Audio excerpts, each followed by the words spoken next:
साँझ दिया साँझ दिया घर के लक्ष्मीनिया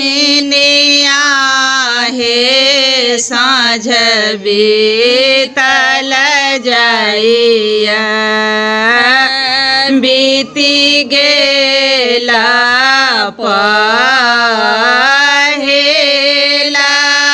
साँझ हे साँझ बीतल जाइया कथी के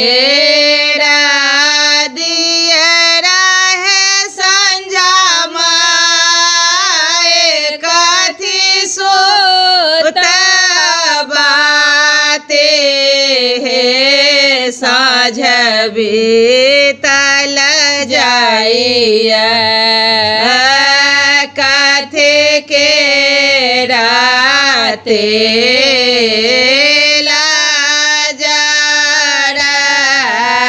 बहे साँझ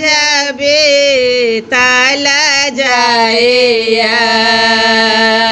सोना के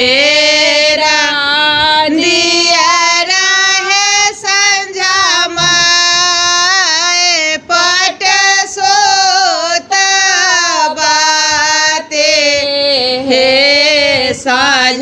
बीतल जाइया सारे सबकते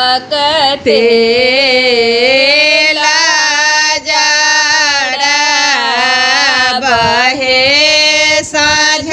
बीतल जाइया जड़े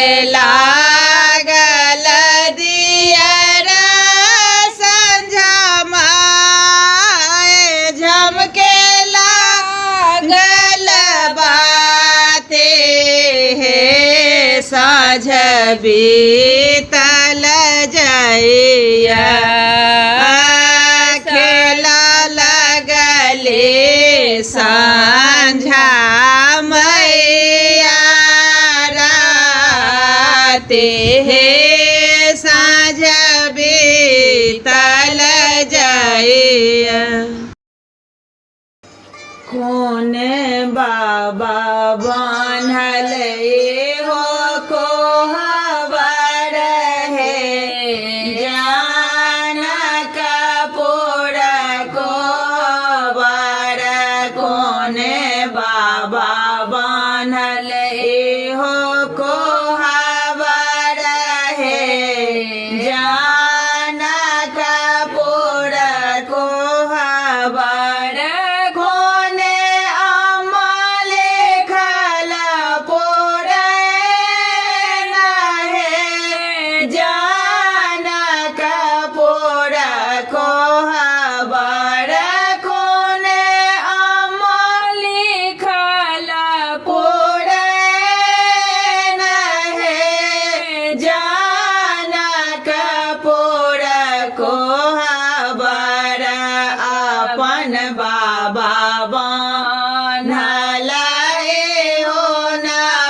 बाबा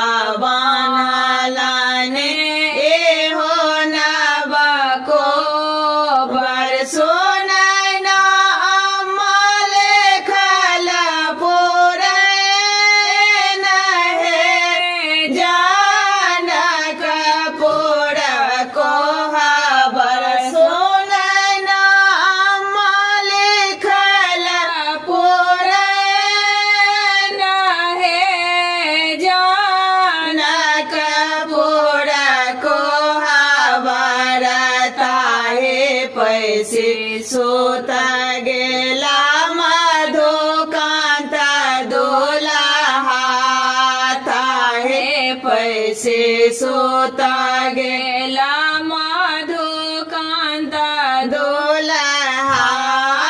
रसने सोबे सोतो संग साथ है जानक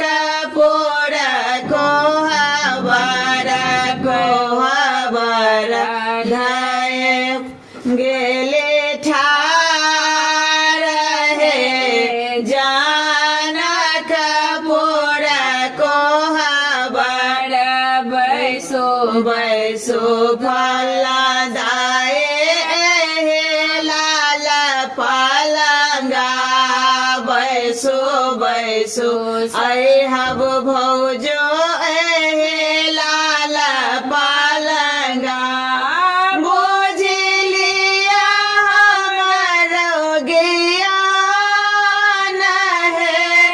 जानक पुर को हवर जोगे जोगे जीव थो मधुकांत दुल्हा जोगे जोगे जीव थो मधुकांत दुल्हा रसनी सुअब के बरनो आहे बात है जानक पुर को हवन नदिया के तीरे तीरे माले फूल बढ़िया ताहे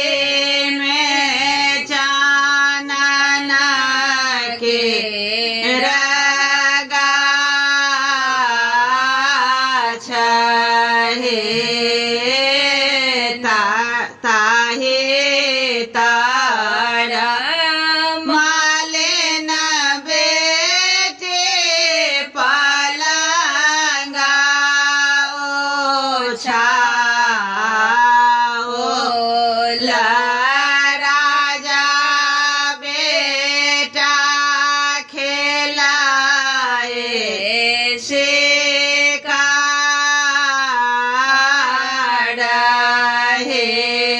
रहे सब दिन बैठल छलहुँ भोर भिन